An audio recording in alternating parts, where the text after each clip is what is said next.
Olá, pessoas! Podcastirmãos.com de número 598 entrando no ar. Eu sou o Paulinho, estou aqui com a esposinha que já trabalhou numa missão pra África, mas nunca foi pra lá. Olha essa promessa aí, hein? Eu queria muito ter ido, gente, de verdade. E a África não é tão pequenininha, né? Pode ser pra qualquer ponto da África. Na verdade, a gente tá aqui a 300 quilômetros da África, né? É só atravessar o estreito. Tem muitas histórias aí com relação à África, né? Eu sou a Adriana e eu estou aqui com o Paulo Feniman, que é o londrinense mais africano que eu conheço. Porque o coração desse homem tá voltado pra África, né, gente? E eu sou o Feniman, mais conhecido como Paulo, e tô aqui com o Paulinho, esse dinossauro dos podcasts, o cara que inventou o podcast no mundo. Olha isso, amor. Muito bom, pego cara. pra gente. Feniman, eu acho que é a primeira vez que você tá no podcast, depois de 597 programas. Não, imagina. Já participou de imagina. vários. Mas assim, talvez no Vocari você participou, não foi? No Vocari. Mas vários também não, né, Dri? Não, talvez no Vocari você participou, mais assim, gravando no nosso método tradicional, é a primeira vez, a gente tem um contato acho já. Que não. Acho que teve um ou dois, cara. Teve um ou dois? Sim, Caramba, sim. não tô lembrando. Na época que Paulinho usava um bigodão, assim, daqueles de respeito. Não, mas... Eu tenho a minha foto de passaporte italiano, Gente. eu com aquele bigodão, cara, porque a gente tava no centro, a Adri falou, vamos aproveitar e fazer a foto dos meninos aqui pro passaporte? Passaporte. Aí eu falei, não, vamos fazer dos meninos, mas a minha deixa pra depois, né, que eu tava com o bigode durante a pandemia zoado, assim, de graça, né? Ela falou, já estamos aqui, faz já, né? Aí meu passaporte tem um bigode mexicano, Cara, assim, muito ninguém acredita que eu sou mexicano. italiano, sou mexicano. Mas nós estamos aqui com o Feniman pra falar sobre África. Por que não, né? A gente Voltar já pra falou de África. outros assuntos com o Feniman, mas esse é o que enche mais o coração dele, né? A gente já gravou aqui algumas vezes sobre a África, em momentos diferentes, né? Na nossa história de 597 episódios, já falamos algumas vezes sobre isso. Recentemente, tivemos um jet lag na África do Sul e tivemos conversas com nativos africanos. Não sei se essa palavra é adequada, mas com africanos que falam português. Então a gente teve uma conversa com angolanos e uma conversa com moçambicanos para entender um pouco a África pelo ponto de vista deles. E hoje a gente traz aqui o Paulo Feniman, que trabalha com missões na África há muitos anos, já foi pra lá, acho que já... Você tem noção de quantas vezes você já foi pra um país africano, Paulo? Cara, eu não lembro, são 24 anos indo pra África, 4, 5 vezes por ano, de 100 a mais. Uau, caramba. Gente, tá igual o Saião indo pra Israel. Eu só não faço caravana pra África. Então, né? É verdade. Mas o Paulo, diretor da MIAF, Missão para o Interior da África, e a gente vai conversar sobre os estereótipos, os preconceitos, as generalizações que a gente faz sobre o continente africano nesse episódio especial do podcast Irmãos.com, como todos os episódios do podcast Todos Irmãos.com. são, né? Porque sempre tem gente especial com a gente, né, amor? Eles falam isso pra todos. Pra todos, né? É sempre especial pra gente. Satate banoi e oti sawela peshea Baspuza bazivela pindu bazivela zipuma pindu Istrata miyales Ingoma busugule Umbaqanga lo ingoma busugule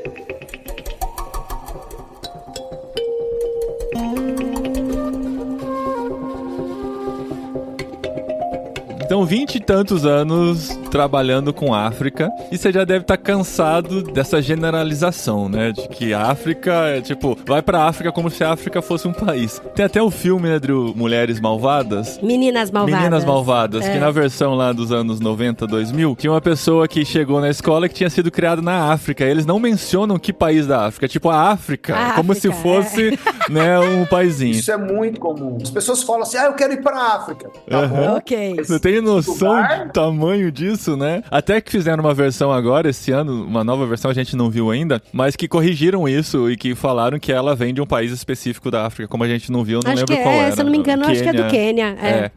Acho que é. Então, assim, essa conscientização vai crescendo com o tempo, conforme mais informações a gente tem. Mas a gente tem que voltar um pouquinho também para entender como tudo isso foi chegando para nós, né? Antes da internet, né? Como que a gente começou a ter acesso às informações com relação à África. E recentemente eu assisti aquele documentário sobre o We Are The World, a noite que mudou o pop, e eles mencionam como que as informações nos anos 80 começaram a chegar sobre a fome, sobre a situação de alguns países africanos e como isso mobilizou o Ocidente e começou a preparar várias campanhas com relação a isso. Chamou muita atenção para várias necessidades que o continente africano tinha que até então a gente não tinha muito conhecimento. E os anos foram se passando e missionários começaram a ser enviados para lá, a necessidade começou a ser atingida de alguma maneira, mas sempre a África, o continente africano foi visto como um continente de muita necessidade, é esse estereótipo que tem, continente de muita necessidade que nós do Ocidente temos a responsabilidade de sanar essa necessidade. E é interessante porque não somente nos anos 80 e 90 que começaram essas mobilizações humanitárias e ajudas para a África, mas também os movimentos missionários também, né? Conferências missionárias. Para mim, por muito tempo, eu praticamente nasci e cresci dentro da igreja e para mim, conferência missionária era sinônimo de um missionário da África. Era isso. Era missões na África, era voo para África. Que geralmente... Viagem missionária é para África, era sempre tudo geralmente eram muito resumidos a Angola e Moçambique, que são os países que falam português.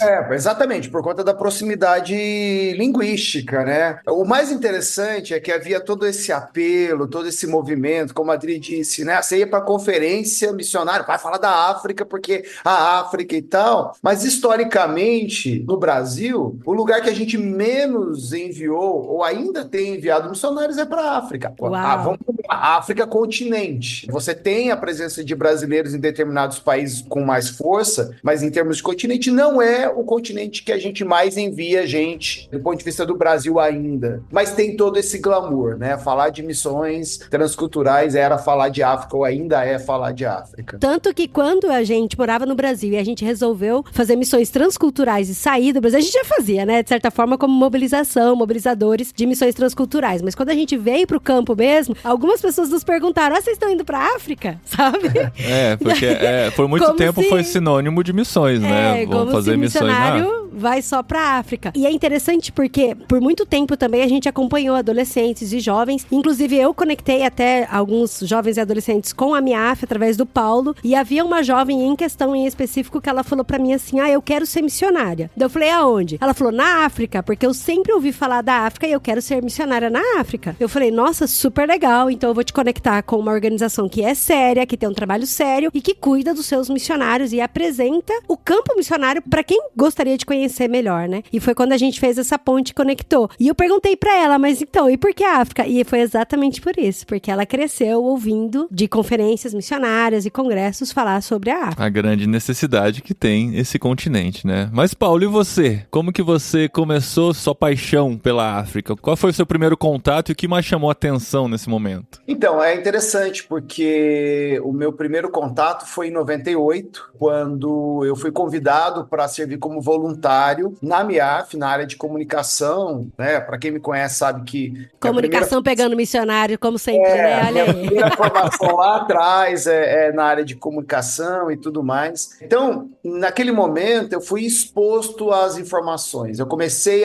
a receber informação. Bem isso que a gente está falando aqui. Eu não recebi informação necessariamente numa conferência, mas comecei a receber informação. Né? Olha, a África é isso, a África tem esse ponto, a África tem essa necessidade. E vamos lembrar também que em 98 nós estamos falando de uma era pré-internet, onde a internet não era disponível como é hoje, as informações não estavam disponíveis como estão hoje. Então eu também tinha preconceitos, mesmo trabalhando numa organização, mesmo recebendo algumas informações, a minha concepção de África ainda era limitada. Mas foi assim, então foi um convite para vir, para ajudar, e aí eu comecei a receber informação. E aí eu sempre brinco que teve um mosquito que picou, né? Porque a África é um continente apaixonante. Ele é muito diverso, ele é multifacetado, ele é multicultural, é um negócio assim extraordinário, mas ele é apaixonante. As pessoas são apaixonantes, os lugares são apaixonantes. E você vai descobrindo esses pequenos pedaços. Quando eu me vi, eu tava mergulhado já. E aí, sabe aquele negócio de areia movediça que você chegou num ponto que você não sai mais? E não que eu quisesse sair, mas eu falei assim, cara, eu me encontrei. Esse lugar é maravilhoso, né? Só que tem muito disso. Então hoje, por exemplo, olhando para trás, você começa a perceber alguns erros que você cometeu, alguns conceitos que você tinha equivocado na tua visão da igreja, historicamente, né? Eu acho que quando a gente quer falar da África, ou a gente se propõe a falar da África, e se a gente for falar da África do ponto de vista, por exemplo, do evangelho, do trabalho missionário, vamos lembrar que o evangelho já estava presente na África lá no início da igreja. Atos capítulo 2, por exemplo, quando vai falar sobre Pentecostes, você tinha um monte de africanos presentes naquele momento de Pentecostes. Quando você olha ali Atos capítulo 13, a igreja de Antioquia enviando missionários, você tem africanos participando do envio de Paulo e Barnabé. Então, o evangelho na África remonta lá no 1º século, lá na história da igreja primitiva. Muita água rolou debaixo dessa ponte, obviamente. Você tem hoje situações diferentes, lugares que onde o cristianismo antigamente era muito forte. Você tem a presença de outras religiões monoteístas, né, como o islamismo, por exemplo, mas é isso que é fascinante da África. A história, entender todo esse processo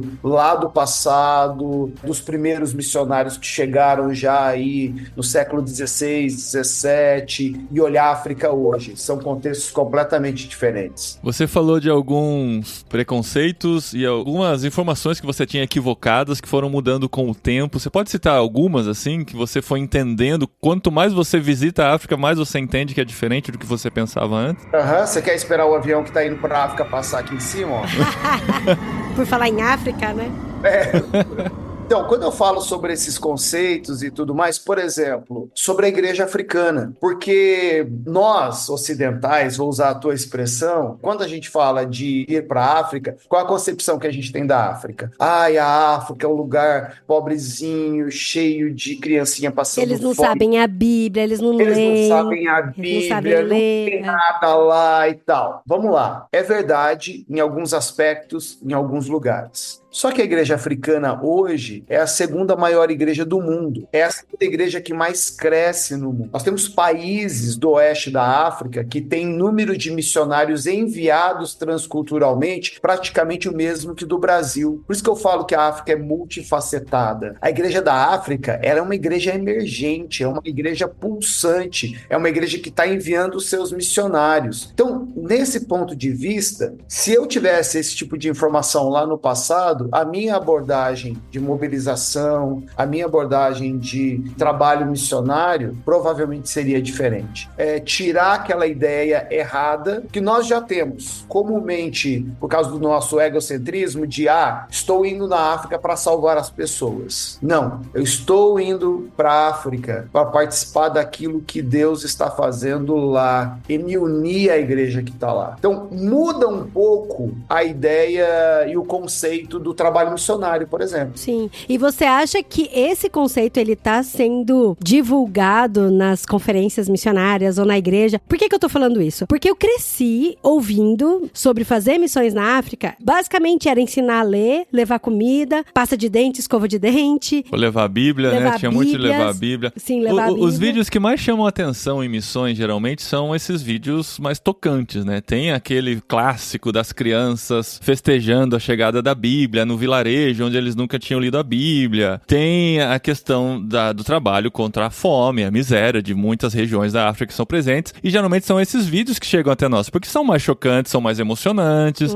e acabam trazendo essa imagem de que a África é basicamente isso. Sim, mas eu não quero tacar pedra nas ações humanitárias, porque a gente sabe que é importante, a gente sabe que tem muita gente que precisa e que é importante, mas eu acho que a forma, muitas vezes, como isso é colocado para a igreja brasileira, que não é saudável. Igual você falando, né, questões de vídeo. Eu sei também que teve uma pessoa que é muito famosa que levou filtro solar, porque tem muita gente que precisava de filtro solar lá e tal, distribuição de filtro solar. E assim, eu não sei qual lugar da África que foi, a gente já falou que a África é muito grande, mas pra mim, eu acho que o que tem problema é nessa questão de como a igreja brasileira enxerga essas ações humanitárias na África. Por outro lado, eu conheço pessoas que foram pra África pra fazer ações humanitárias e ali se apaixonou pelo povo, entendeu melhor a cultura e quer se envolver muito mais com o trabalho. Então isso não é ruim, sabe? As ações humanitárias, mas eu acho que a forma como é passado, principalmente essa questão de superioridade. Olha só o que você tem e eles não têm. Como se a gente fosse o povo abençoado e eles não, sabe? Como se eles fossem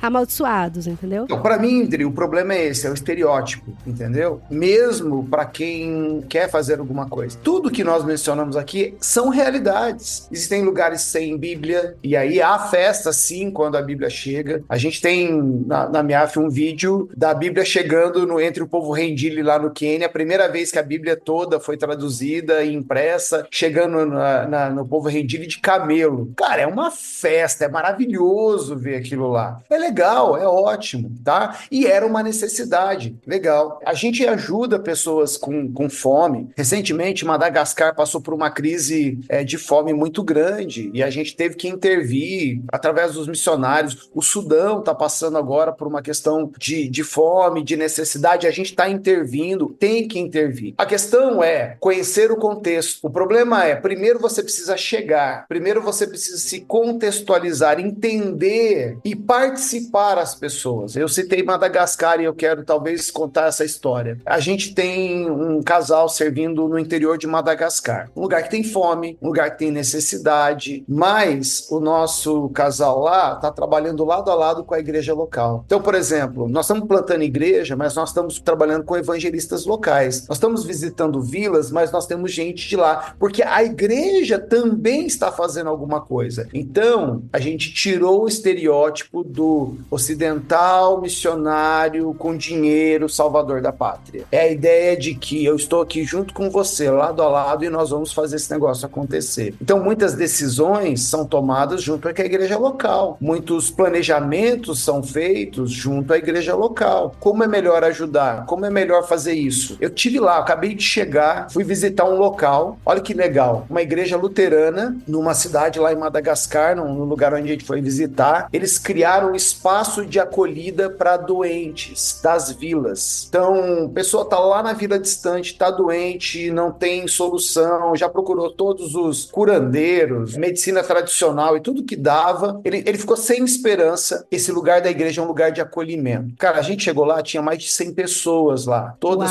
doentes, com problemas. E a igreja tá ali para dar suporte, para ajudar, para acolher, todas as necessidades que ele tem. Você chega lá com o coração tocado. Então você chega lá realmente assim, puxa, eu preciso fazer alguma coisa.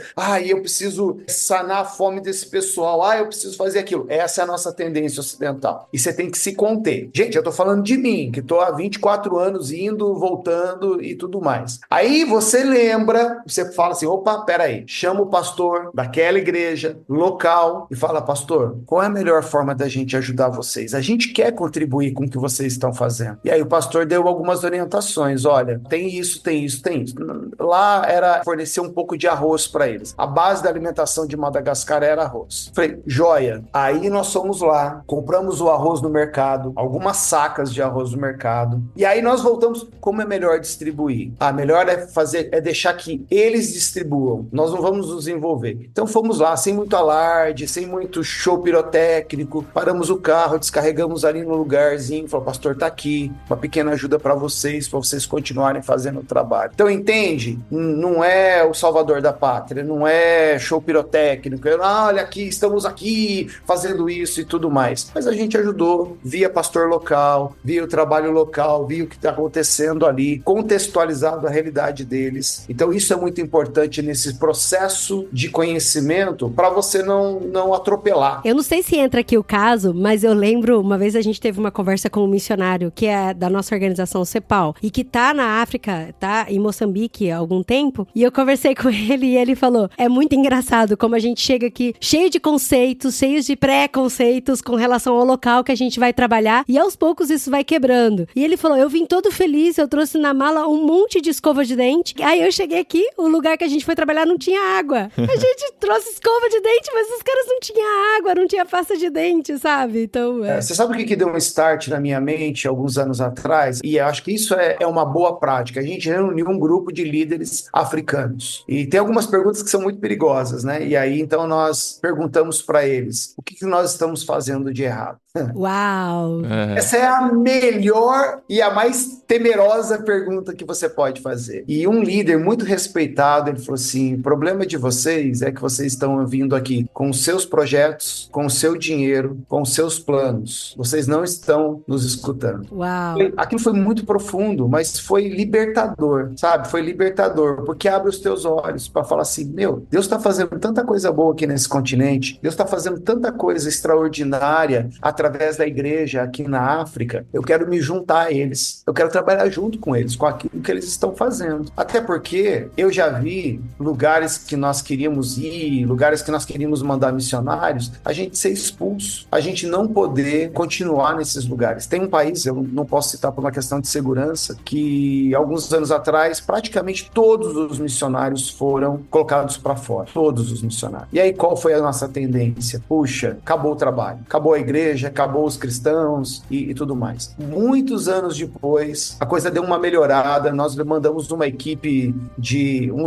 espiã, vamos dizer assim, para ver como a coisa estava acontecendo, o que tinha sobrado. Sabe qual foi a nossa surpresa? A igreja cresceu. Uau. Eles assumiram o papel e a igreja cresceu. Eles assumiram a responsabilidade e a igreja cresceu. Eles estavam cuidando, eles estavam trabalhando. E aí a gente falou, opa, peraí, tá vendo? O nosso papel aqui precisa mudar. Nós precisamos agora fortalecer o que eles estão fazendo. E até respondendo uma questão que essa adolescente que eu tava trabalhando junto com ela no Brasil, sobre essa vontade que ela tinha de servir na África e tal, a primeira coisa que eu falei pra ela foi, faça com quem já está fazendo. Porque tem que ser algo duradouro. Eu não sou contra projetos de curto prazo, não projetos sou contra de impacto, né, que esses chamam. projetos de impacto e tal, só deixar claro aqui. Mas pra mim, me dói muito o coração, por exemplo, quando você chega num lugar como uma bomba e aí você transforma aquele lugar, depois vai todo mundo embora e eles ficam, e agora? E agora, o que a gente vai fazer, né? E não tem uma continuidade. E aí, por isso que eu falei, já faz, vai pra África, faz com quem já está fazendo, que já tem uma continuidade. Além de conhecer melhor a cultura, saber como você vai abordar, porque também tem essa questão, né, Paulo? Que tem muita gente que chega com uma abordagem muito diferente,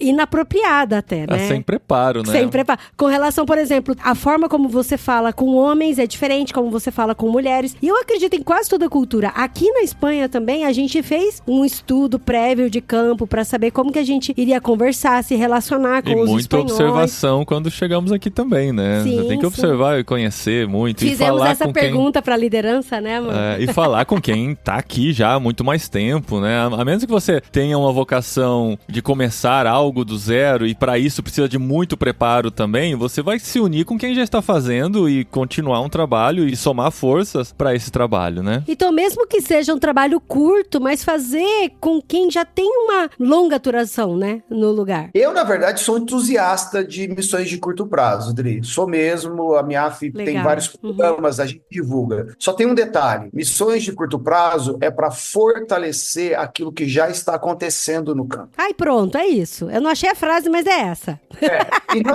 E não para começar alguma coisa, porque daí acontece o que você faz. Aí o que é? É o cara com o dinheiro dele, com o plano dele, com o projeto dele, vai lá, faz, vai embora, e daí? Como que isso continua? Agora, deixa eu falar uma coisa, é importante também a gente ter um panorama claro da África. Eu falei, né, a igreja da África está crescendo, a igreja da África é pulsante, tudo isso é verdade e tudo mais, mas é preciso lembrar que ainda nós temos lugares na África com pouquíssimo acesso ao evangelho. Então não é que o trabalho terminou, não é que não haja necessidade de envio missionário intencional, ainda há muito. E eu sempre digo que é o seguinte, há duas vertentes do trabalho missionário hoje no continente africano. Então, a primeira, aonde a igreja já está, é de parceria, caminhada junto, treinamento, despertamento. Por exemplo, um dos grandes papéis que a gente está fazendo hoje é de mobilização missionária africana. Queremos missionários africanos servindo na África. Então, a gente está nesse processo de mudança organizacional, mudança de mentalidade. Queremos mais africanos. Para quem não sabe da história da MIAF, a MIAF o ano que vem vai completar 130 anos. Uau! Não começou ontem, né, Paulo?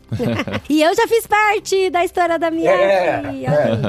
E tem poucos missionários africanos, então tem alguma coisa errada. Se eu tenho uma igreja crescendo na África e eu não tenho missionário, não é que não tenha missionários africanos, tem um monte, tem poucos com a MIAF. Então falou, tá errado, vamos mudar isso, isso, vamos preparar a organização para ter mais missionários africanos. Então, do ponto de vista onde a igreja está presente, fortalecimento, discipular, treinamento de liderança, mobilização. Aí você tem um outro lado da África, que é esse que tem pouco ou nenhum acesso ao evangelho. Aí o foco é plantação de igreja, evangelismo, discipulado. Então você tem que mover intencionalmente equipes para esses locais. Nós estamos falando aí praticamente do norte todo da África, a costa leste, o chifre da África, lugares com pouquíssimos. Agora nós acabamos de iniciar uma nova região que a gente está olhando para alcançar, que inclui o Mali, o Níger, Senegal e Guiné-Conakry. 4 países do oeste da África, onde a população muçulmana é de mais de 98%. O número de cristãos é muito pequeno. E tem uma baita de uma abertura. Está pronto para receber gente. Então, intencionalmente, a gente quer ver a igreja sendo plantada nesses locais. Para ser um pouquinho mais exato, 28% de toda a população da África, do continente, tem pouco ou nenhum acesso ao evangelho. 300 milhões de pessoas. Uau. É muita gente. E é interessante porque, como a gente tá aqui no meio pro sul da Espanha, a gente entende, por exemplo, aqui no sul da Espanha tem uma base de missionários que é voltada pro norte da África. E quando eu cheguei, eu não entendia exatamente por que eles estavam no sul da Espanha e não no norte da África. Então, eu não sei se todo mundo que tá ouvindo a gente, mas tem muito país no norte da África que é complicado de estar ali como cristão e evangélico. É complicado mesmo, sabe? A gente escutou muitas histórias de pessoas que foram expulsas, que foram perseguidas. Então, e aí eles acabam fazendo muita base aqui no sul da Espanha, como preparação, conhecimento da língua, para estar mais próximo, para receber os missionários que foram expulsos, inclusive, para enviar novamente outros missionários. Então, assim, é uma região muito complicada. Eu tive acesso a uma pessoa que mora lá, que é nativa de lá, nasceu lá, através do meu curso de idiomas, que eu faço aqui na Espanha, e a cabeça com relação ao evangelho e ao evangélico e ao cristão é uma coisa assim que eu fico, meu Deus, é um monstro, sabe, assim, que foi criado na cabeça e que é muito errado, é muito feio e tal, né? E eu comentei com ela da minha fé, que eu sou cristã e tal, e eu percebi que no começo o nosso relacionamento ficou muito estranho, assim, sabe? Muito estranho mesmo. E aí depois, aos poucos, voltou à normalidade. Mas, assim, de entender a cabeça do pessoal que tá lá no norte da África, que é bem resistente ao evangelho, né? Então, não sei se todo mundo tá ouvindo a gente aqui e entende, né? Porque o pessoal fala, tem muito missionário na África, né? E tal. Tem, mas não é todo lugar, né, Fênima, que é fácil de chegar. Vamos falar sobre isso? Tem bastante missionário na África, mas, e talvez alguém aqui vai me repudiar depois de eu falar isso daqui, mas eu diria que nós temos muita gente, mas não estrategicamente bem colocada. Olha só. Tem muito missionário em lugar onde a igreja já está presente e poucos missionários aonde a igreja não está presente. Então, talvez o que a gente precisa, do ponto de vista de estratégia missionária, é começar a realocar equipes, é começar a pensar estrategicamente onde colocar. Agora, você falou uma coisa, e a gente precisa tocar nesse assunto, que precisamos falar da África que não está na África. Gente, sim. temos milhões e milhões de africanos que estão na Europa hoje. Itália, Espanha, Portugal, Inglaterra, Malta, Bélgica, Alemanha, França. Nós precisamos falar dos africanos que estão nos Estados Unidos, no Canadá. Precisamos falar dos africanos que estão no Brasil. Muitos africanos que são de povos ou etnias que nós consideramos com pouco acesso ao evangelho, provenientes de lugares na África onde é muito difícil você falar abertamente do evangelho lá no país deles, mas eles estão perto de nós. Então existe uma África que não está na África. E é uma baita de uma oportunidade pra gente. Brasil, existem cerca de 10 mil senegaleses, de grande maioria muçulmano, vivendo no Rio Grande do Sul. Estão aqui. Uau, e Rio Grande do Sul ainda? Que o clima é diferente do Senegal, né? Pois é, vieram por trabalho, vieram trabalhar nos frigoríficos. O Brasil se tornou um exportador de carne halal, né? A carne preparada para o mundo muçulmano. E então eles vieram como mão de obra contratada. Estão aí, estão perto da gente. E a gente tem uma oportunidade de alcançá-los. Muitos deles são olofes, da etnia olof. Olof, se você olhar aí nos quadros de missões aí, dos menos alcançados, eles estão lá, né? Então é uma baita de uma oportunidade. E geralmente esse pessoal que vai buscar emprego e tal, dificilmente eles se misturam com a comunidade. A gente vê aqui na Europa, assim, eles acabam se fechando muito entre eles e não tem essa integração, né? Eles vivem dentro da cultura deles em outro país. Isso acontece com várias nacionalidades, né? colônias japonesas, chinesas e alguns países africanos, e muitas vezes se sentem Brasileira muito... também. E muitas vezes se sentem muito sozinhos em outro país, né? E nós podemos estar atentos a isso e pensar como que a gente pode acolhê-los, né? Esse ministério da hospitalidade, de acolhimento, eles estando em outro país, né? Essas comunidades no Brasil, como que a gente pode servi-los, amá-los e compartilhar o amor de Deus, né? Aliás, ontem eu gravei um reel sobre isso, falando, porque o pessoal ouviu, né, da noticiário aqui no Brasil, um barco que foi encontrado ali no Pará, infelizmente com 9 corpos já em decomposição, e verificando ali a Polícia Federal, a perícia, verificando documentos e tudo, descobriram que possivelmente esse barco veio do Mali ou da Mauritânia, de pessoas ali do Mali e da Mauritânia. Provavelmente tinham entre 20 e 25 pessoas no barco inicialmente, e esse barco provavelmente ficou à deriva e aí acabou aparecendo aqui no Brasil. Definitivamente, eu creio pessoalmente que eles não estavam planejando vir ao Brasil. Provavelmente eles saíram ali do oeste em direção à Europa, como é a história de muitos imigrantes africanos tentando fazer essa rota. E eu falava sobre isso. Gente, precisamos acolher, precisamos cuidar. Ainda que eles vivam nas suas comunidades, eles têm grandes necessidades. E às vezes são coisas tão simples. Ajudar a tirar um documento, ajudar na questão do aprendizado da língua. Então, trabalho aí na Espanha de um espanhol, que é parte da MIAF, o Pedro Espalda, em Jerez de la Frontera, e ele faz um trabalho sensacional de acolhimento de africanos, de uma igreja batista aí. É impressionante como ele acolhe, como ele ajuda, como ele encaminha para o mercado de trabalho. É a igreja presente no meio da comunidade africana. E com relação aos empregos também, né? A gente fala muito aqui no Jetlag sobre fazedores de tendas e business as missions, a oportunidade de dar emprego para essas pessoas que estão fora de seus países e poder, a partir daí, compartilhar o amor de Deus e ajudá-los, né, de várias maneiras, pode ser uma grande oportunidade também, né, Paulo? Sem dúvida, sem dúvida. É uma oportunidade para esses que estão migrando. Por exemplo, um dos grandes desafios que a gente tem para missionários africanos, para movê-los dos seus países para outros países, é a sustentabilidade deles. Business as mission, fazedores de tenda. Então, até a própria mobilização e preparação missionária, pensando na sustentabilidade, é algo sensacional. Então, tem aí ferramentas novas que a gente pode usar hoje para ajudar num ponto de vista, mas que podem ser, inclusive, ferramentas para essa nova geração de missionários africanos que nós vamos enviar para diferentes lugares.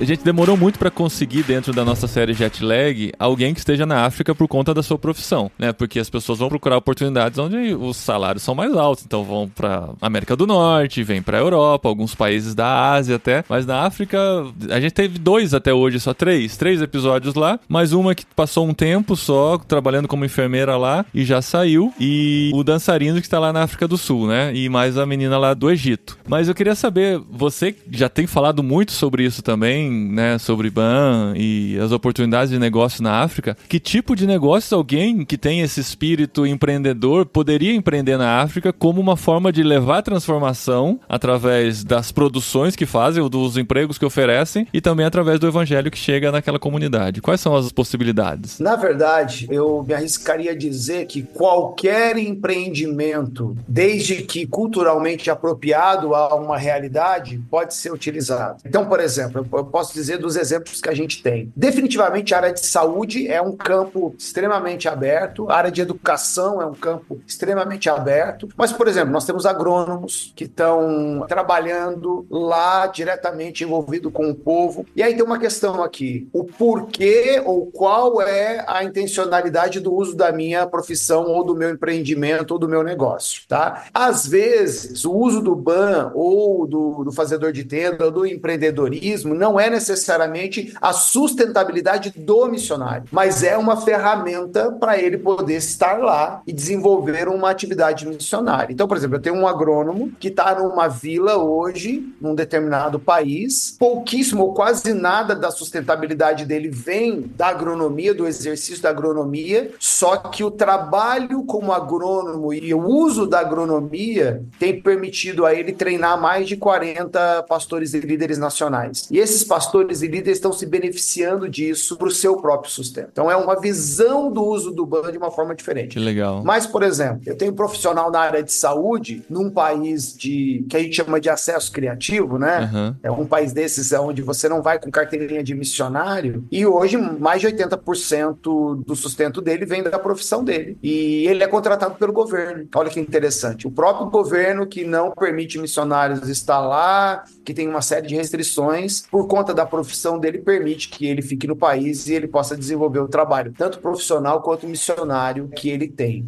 Mas tem muito. Hoje nós temos na área de turismo, hoje nós temos na área de esportes radicais. Olha só, a gente tem uma equipe que trabalha com esportes radicais num país do norte da África. Uau. Esse a gente quer conhecer, né, amor? Tem muita coisa que dá para ser aplicado. A questão é identificar o contexto. Eu sempre brinco, né? Você não vai querer abrir uma franquia do porcão lá no Marrocos, né? Porque daí...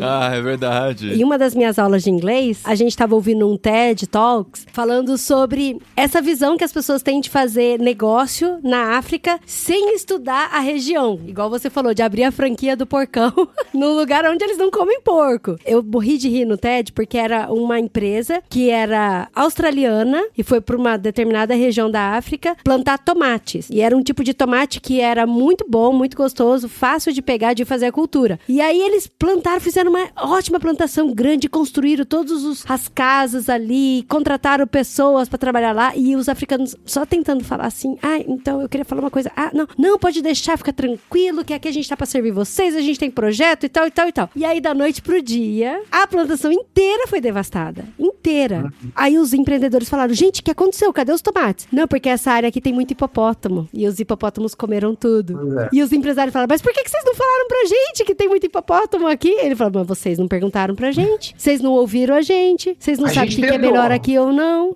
Eles tentaram falar, né? Mas... E é isso que você falou, tem que conhecer a região, mas tem que ouvir também a população que tá ali, né? E tentar entender quais são as necessidades, né? E é igual, você vai fazer uma empresa de creme dental num lugar que não tem água, sabe? Então, tem que fazer esse estudo melhor aí. Uma boa dica que eu sempre dou é o seguinte, vai por 2 anos e investe no aprendizado de língua e cultura, conhecimento da comunidade, antes de estabelecer o seu plano de negócio, antes de estabelecer qualquer tipo de empreendimento. De qualquer maneira, você vai precisar aprender a língua, você vai precisar aprender a cultura. Então vai, se estabelece, claro, se cerca aí de uma organização, de uma equipe que possa te ajudar, mas primeiro vai buscar entender o contexto. E uma vez lá, faça então um plano de negócios, do ponto de vista do BAN, né? Faça um plano de negócios. E aí, então, você vai entendendo, né? Eu vejo todo mundo agora, e o nosso amigo Adalberto, que me perdoe, mas todo mundo quer abrir cafeteria, por exemplo.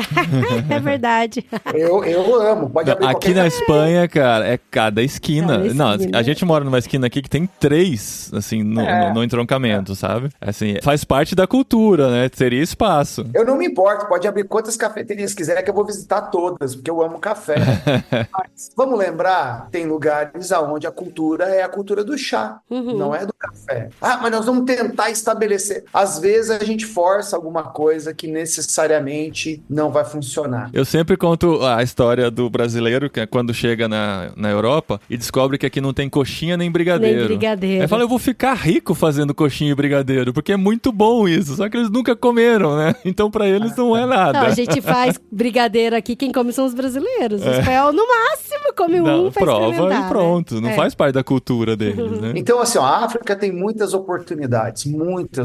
A África tem oportunidade para o missionário que a gente chama de tradicional, aquele que só estudou missiologia, teologia, que vai vir ali para plantar a igreja, dos modelos tradicionais e tudo mais. Há oportunidades para essas pessoas. A África tem oportunidade para jovens. Gente, provavelmente nos próximos 10 anos, 50% da população da África vai ter menos de 18 anos. Ô, louco, 50? 50? A população, Caramba. tá? E a gente sabe disso, né? Quem que se comunica melhor com o jovem? Jovem. O jovem. Exatamente. Não adianta esse velhinho aqui de 50 anos querer se comunicar bem com o jovem, não dá. A gente não acompanha mais algumas coisas. Então, a gente precisa de jovens. Outra coisa, a África, para surpresa de muitos, talvez, é um continente cheio de novas tecnologias. Vocês sabiam que essa ideia de transferir dinheiro por celular começou na África? É mesmo? O Pix, você tá falando? Não, é uma espécie de Pix, mas lá, por exemplo, no Quênia existe o que a gente chama de M-Pesa, que começou muito, tô falando de 10, 15 anos atrás. A ideia é que você tinha uma conta bancária conectada ao seu número de telefone. Então eu queria mandar um dinheiro para Adri, eu mandava um SMS assim, transferir o meu crédito de R$10 para esse número, e eu transferia. Olha só. Então, Uau, que legal. a tecnologia estava lá há muito tempo atrás. Então, por exemplo, a África hoje é um continente super conectado, gente. Claro, estou falando dos grandes centros urbanos, né? Mas é super conectado. Precisamos de gente de tecnologia, gente das redes sociais, gente com ideias novas, inovadoras. É esse tipo de gente que a gente precisa. A gente precisa de empreendedores, homens de negócios, fazedores de tenda, profissionais. Então, há uma gama de oportunidades que podem ser exploradas. E outras que a gente nem imagina que devem estar chegando aí e que a gente precisa ficar atento. Tá vendo, Dri? Aquela África pobrezinha, aquela África, ela tá lá. Gente, a gente não pode esquecer disso. Realmente, existem países do continente africano que necessitam de muita ajuda, que sofrem muito. Continua uma realidade, mas não é o todo da África. A África não é só isso. Existe uma outra África que a gente precisa ficar atenta. E não vamos desistir dos projetos aí, gente, por favor. Só eu queria fazer um apelo aqui, porque igual o Paulo falou, né, que tem muitas profissões lá, a gente sabe que tem um mercado grande que pode receber pessoas qualificadas do Brasil para trabalhar ali. Inclusive, a gente conhece pessoas que vai trabalhar em outro país, mas que vai com toda essa bagagem profissional, mas não vai com essa bagagem teológica e não sabe como falar do evangelho ali. Gente, é muito importante. Se você vai para a África ou vai para qualquer outro país trabalhar... Qualquer outro continente, vamos... ou vai para qualquer outro continente, não perca a oportunidade de fazer diferença nesse local, porque você é um cristão, e um cristão que está exalando o aroma de Deus. Então não perca a oportunidade. Mas o apelo que eu quero fazer é: converse com cristãos que estão no local, ou com organizações que vai mandar pro local. Por que eu tô falando isso? Porque, por exemplo, eu lembro de ter conversado com a Mila, que é uma amiga nossa que é missionária na Tailândia, e ela falou que todo cristão brasileiro conhece, sabe de cor, ou pelo menos deveria saber de cor, o versículo João 3,16, porque Deus amou o mundo de tal maneira que deu seu filho. E esse é um versículo, por exemplo, que se você for evangelizar um budista na Tailândia, ele é super mal visto, sabe? Então o pessoal acha que é assim. As palavras não fazem sentido pro contexto não deles. Faz. Daquela forma que a gente tá acostumado a contar, né? Então, assim, você entende que, eu sou cristão, sou remido e lavado no sangue de Jesus Cristo, tenho minha profissão, eu vou para aquele país e de lá eu quero ser reino de Deus naquele local. Só que se você não estiver preparado, você não vai ser reino de Deus, sabe? Vai ser muito tenso, vai ser muito complicado. Então, por exemplo, pegando esse exemplo do budista que vê esse versículo de João 3,16 como uma coisa ruim, se você recita o João 3,16 para um budista, sem contexto, sem explicar todas essas coisas, ele vai ficar triste em vez de vai ficar feliz, entendeu? E aí, essa coisa de você se conectar com pessoas que já estão no lugar é muito importante, sabe? Conversar com quem já tá lá, entender melhor do que tá lá, né? O que tá acontecendo lá. Sempre quando alguém vem perguntar pra gente, eu tenho um chamado missionário, queria conhecer mais sobre isso e tal, e eu tô orando, por exemplo, pela Ásia. A gente vai colocar eles em contato com a OMF, por exemplo, que já faz um trabalho na Ásia há 150 anos, que tem todo o know-how, todo o conhecimento. A África, a gente tem a MIAF, porque as pessoas precisam ir com a devida orientação. O simples chamado ou despertamento para aquela missão não são suficientes para fazer o trabalho, visto que já existem muitas pessoas com muita experiência fazendo isso há muito tempo. E bater um papo com a organização, né, Paulo? Eu sei que a MIAF, bom, tinha, né? Não sei, às vezes eu tô falando besteira. Eu sei que a MIAF tinha, tipo, um curso online que era gratuito de Conhecendo a África, né? Alguma coisa assim, os pontos principais da África. Eu acho que era até sua esposa, a Paty, né, que dava o curso. E isso é muito legal, de ter essa primeira apresentação de como é a África, de como é importante você conhecer o continente. É importante você ir com conhecimento ou buscar conhecimento antes de ir, mas também é importante chegar com o espírito de aprendiz. Porque a gente nunca vai conseguir saber tudo, né? Então chega com respeito à cultura, chega com o coração pronto a ouvir. Mesmo que você tenha lido todos os livros sobre evangelização na África. Eu entendi que eu tenho que entregar folheto e distribuir pasta de dente, sabe? Colocou o pé lá, é outra coisa, né? Vai buscar aprender, vai buscar. Invista mais tempo, o teu primeiro tempo, invista mais tempo ouvindo e observando do que necessariamente fazendo e falando. Isso não vale para a África ou qualquer outro lugar. Eu acho que isso te ajuda a ser muito mais eficiente a longo prazo, né? Talvez você queima uma ponta logo no começo e aí isso prejudica toda a sua caminhada a longo prazo. Mas as igrejas que estão nos ouvindo aí, ó, se aquele missionário mandar o relatório pra você que tá só observando, aprendendo, tem que entender também, não vai achar que o bichinho tá vagabundo lá no campo, não. Isso faz parte do processo missionário, isso né? é muito bom, porque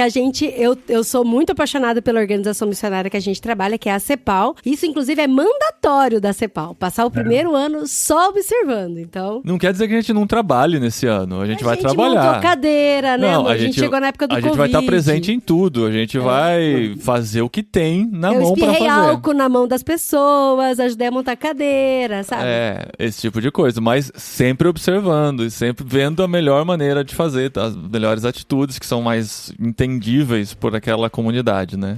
Mas é a partir daí mesmo. Eu acho que esse é o melhor start, é o melhor jeito de começar. E com relação ao conhecimento teológico, Paulo, porque eu lembro muito bem, no começo dos anos 2000, teve um movimento forte com relação à Angola, que diziam que a igreja tinha crescido muito, mas faltava conhecimento. Era um conhecimento raso que se tinha da palavra de Deus, eram pastores que não estavam preparados para liderar a igreja. Isso eu tô falando das informações que chegavam pra gente no Brasil. E eu sei que ultimamente tem crescido a oferta de ensino teológico em alguns países da África. A gente tem alguns amigos missionários que estão lá ensinando a Bíblia, ajudando as pessoas a entenderem melhor, para poderem compartilhar esse conhecimento bíblico. Como que você vê o conhecimento bíblico da igreja? Eu vou generalizar de um jeito muito grande, né?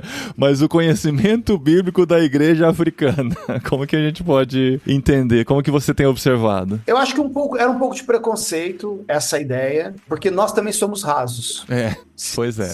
Se for para falar sobre profundidade, a nossa teologia também não é das mais profundas, né? Então eu acho que tem um pouco aí de preconceito. Da mesma forma que a igreja no continente precisa de aprofundamento, nós precisamos, tá? Agora, nós precisamos entender o seguinte, há igrejas emergentes. Então, quando você tem países onde a igreja está, vamos dizer assim, de forma embrionária, começando, é óbvio que precisa de um investimento maior na área de treinamento de liderança, de aprofundamento teológico, missiológico e tudo mais. Mas dizer que assim, não, a África precisa, os Estados Unidos precisa, a Europa precisa, o Brasil precisa, isso é uma realidade da igreja, não é exclusiva da igreja africana. Então a gente precisa, né, pensar nisso. Agora, você falou Angola. Cara, eu sou apaixonado pela igreja em Angola, porque para mim é uma das igrejas emergentes que mais cresceu, que mais treinou líderes, que mais tem líderes bem formados, talvez até um pouco por essa relação com o Brasil e tudo mais. O que eu conheço de pastores e líderes angolanos com doutorado, mestrado, bem formados, é maravilhoso, né? Que legal. E vamos lembrar que a guerra em Angola terminou nos anos 2000. Até lá a igreja ainda passava por muitos problemas, né? Vamos lembrar que a gente tem uma brasileira que ajudou muito nisso, nossa tia Nauzira. Querida Nauzira. Né? Que foi uma peça fundamental nessa questão de treinamento e tudo mais. É verdade. Então, mas é verdade, mas não é uma verdade exclusiva ao continente africano. É uma verdade para qualquer igreja que está em crescimento. Ela precisa, à medida em que cresce, se aprofundar teologicamente. E o que você falou sobre a profundidade teológica brasileira também é uma vergonha, né, cara? Quando a gente generalizar, você fazer a média, né, do conhecimento teológico da igreja brasileira, o que a gente vai ter de média vai ser muito triste, né? Não, mas essa é uma realidade em qualquer lugar. À medida que a igreja cresce, você precisa ajudar a igreja a amadurecer. Se você não ajuda a igreja a amadurecer, você vai ter debilidades ao longo do caminho. E é um efeito dominó. Então, assim, uma má teologia vai causar uma má compreensão da obra missionária, que vai causar um problema na expansão daquela igreja. Se essa igreja plantou outra igreja, planta com dificuldades. Então, é um processo que precisa ser trabalhado em todos os lugares. Paulo, acho que para terminar eu queria que você definisse de alguma maneira por que fazer missões no continente africano. Porque pode ser que tenha gente que está aqui e não entende muito bem exatamente o que é missões. Às vezes por um conhecimento prévio das missões da antiguidade, que visava catequizar ou transformar a cultura dos outros povos. Muitas vezes a gente usa palavras como missões, palavras como avanço missionário, palavras como mobilização, parece até termos de guerra, né? Já parou pra pensar nisso? Assim, parece o exército se mobilizando, avançando, conquistando o território por um rei ou alguma coisa assim, né? E às vezes isso é muito confundido, principalmente quando a gente fala de uma realidade, digamos assim, de primeiro mundo, quando vem, né, de Estados Unidos, Canadá, Inglaterra, né, que os missionários chegaram para os países menos desenvolvidos. Talvez isso possa ser visto também por conta do Brasil enviando missionários para a África. Como que a gente poderia trabalhar melhor essa ideia para entender por que nós fazemos missões na África? Talvez a resposta ela possa ter duas vertentes aí. Eu posso te dar uma resposta bíblica e posso te dar uma resposta estratégica. Vamos começar pela bíblica, né? A bíblica é muito simples. Esse é o desejo do coração de Deus. João diz que diante do trono do Cordeiro há gente de todas as tribos, povos, nações e línguas. Então, definitivamente, os mais de 3.800 etnias africanas. Eu não falei sobre isso, né? A África, pessoal, tem 54 países geograficamente estabelecidos, mas tem mais de 3.800 etnias, povos, grupos. Línguas, muitas línguas dentro mais do mesmo país. 2.100 línguas. 2.100 línguas, caramba. Então, do ponto de vista bíblico, essa é a melhor resposta. Deus está ansiando por ter diante do seu trono gente de todas as nações, de todas as tribos, de todos os povos, de todas as línguas. Então essa é a resposta bíblica para a tua pergunta. A segunda é uma resposta estratégica, porque nós temos pouca ou nenhuma presença missionária ainda em muitos países, em muitas regiões do continente africano. Se queremos que o evangelho avance e o evangelho seja estabelecido, então nós precisamos ser estratégicos, colocar pessoas em lugares estratégicos. Então, há uma resposta do ponto de vista estratégico, ainda há muita necessidade, ainda há muitos lugares sem a presença da igreja, sem a presença do evangelho, e há a resposta bíblica. Deus quer que seja assim. Deus quer que todas as etnias ouçam. Então, por isso é a nossa responsabilidade se mover nessa direção. E essa presença da igreja deveria trazer transformação, né? O evangelho traz a transformação. Então, por isso que a gente crê nisso, que quando o evangelho chega, ele vai transformar o futuro, né? Ou, digamos assim, a eternidade da pessoa, mas ela deve transformar também a realidade da pessoa, né? Em todas as dimensões. Então, o evangelho chegando deveria, se é o evangelho puro, né? Deveria trazer uma transformação para aquela realidade, o que muitas vezes não acontece, infelizmente, por uma falta de preparo, por uma falta de conhecimento. Sim, infelizmente tem, por exemplo, missionários brasileiros que vai para a África e levam o racismo junto, né? Então tem que tomar muito cuidado com isso. Tópico para um próximo... Isso aí, ó, isso dá conversa. Falando sobre transformação, Paulinho, esse também é um tópico para um próximo podcast, que é o seguinte: definitivamente o evangelho transforma.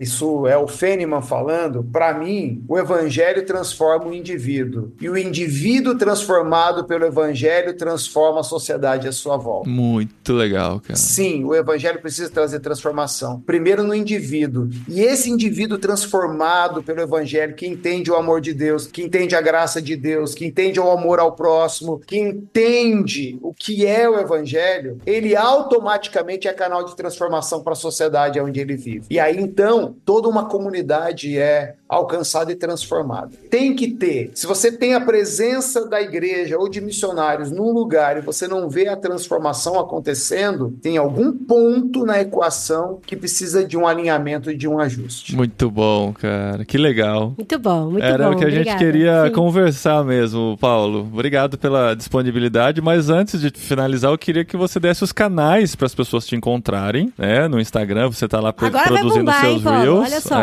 Prepara. Parece. Não, ó, quem quiser me achar é muito fácil, tá? É só procurar por @Paulo Feniman. Feniman com N ou com M no final? Com N no final. Feniman. Eu sempre digo, ó, é F de faca, E de elefante, N de navio, I de igreja, M de Maria, A de avião e N de navio. N. N E de o que significa Feniman? Porque você é o homem Feni, né? Feni Man, né? Deve ser o Homem Fênix. Você nunca pensou Aquele em que o Homem renasce da Fênix, né? O cinza. Feniman. Olha, esse sobrenome já me rendeu cada apelido que é melhor nem entrar. E para conhecer mais sobre a MIAF, qual seria o caminho? Procura por MIAF Brasil também, é o nome em todas as nossas redes sociais. A gente tá lá, tem muita informação, tem muito Reels, tem muita coisa para quem Gente, tem quer. curso, tem vídeos informativos sobre a África, tem projetos de curto prazo, viagens, tem oportunidade de trabalho, olha só. É só ficar ligado que oportunidade não vai faltar, né? Quem quer mergulhar no universo da África, procura a MIAF lá, que tem bastante coisa boa para você aprender. Procura a Paty, meu amor. Sabia que no meu celular até hoje o contato da Paty é Paty Fênima, meu amor. Ela tá assim no meu celular, então quando eu compartilho é assim que chega. Há muitos anos atrás você compartilhou o seu contato comigo e tá Paty Fênima, meu amor, até hoje. E o mais engraçado é que tá no meu celular e no do Paulinho. Desculpa. Aqui, ó, meu amor, Paty Fênima. Viu? É. Ah, mas o seu não tem coraçãozinho, porque no meu tem um coraçãozinho. Ah, você colocou depois, então. Verdade. Só que daí se o ladrão pegar o Paulinho e quiser ligar, vai ligar pra Paty. Porque o contato da Adri tá Adriana De Gaspari. Meu amor, Paty Mas Fênima. que a gente tem a mesma lista de contatos. É minha fiel escudeira de ministério nesses 24 anos. E eu sou fã, viu? Sou fã. Manda um beijão pra Paty que eu sou fã. Pode deixar. Valeu, Paulo. E vamos voltar. Você falou que tem coisa pra falar sobre o... Vamos. Tem coisa boa pra gente falar aí. Muito bom. Muito bom. Valeu demais. Valeu, Paulo. batho kaofela ba mona lefatsheng re re kutlwano le ho phedisana ke ntho e monate utlwang monate mo ntho tse di etsang le rataneng